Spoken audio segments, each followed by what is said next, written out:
स्वामी आमचे उत्तरापंथी गेल्यानंतर श्रीप्रभू बाबांच्या सन्निधानी हा परिवार आलेला आहे, शिष्य परिवार. त्यानंतर आचार्यांचे 700-500 शिष्य.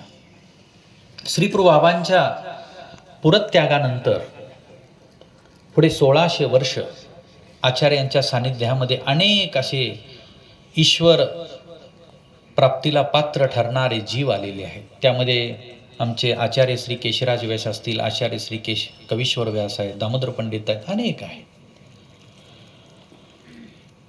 आणि हे सर्व घडले म्हणलेले उत्तम अधिकाराचे आहेत.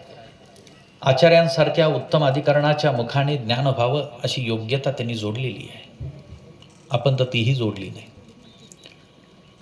आणि आचार्य यांचं ज्या वेळेला देहावसान होतं ते पुनःसंबंधाला जातात. परभणी जिल्ह्यामध्ये तुम्हाला माहिती आहे, निंबा इथे तो आश्रम होता.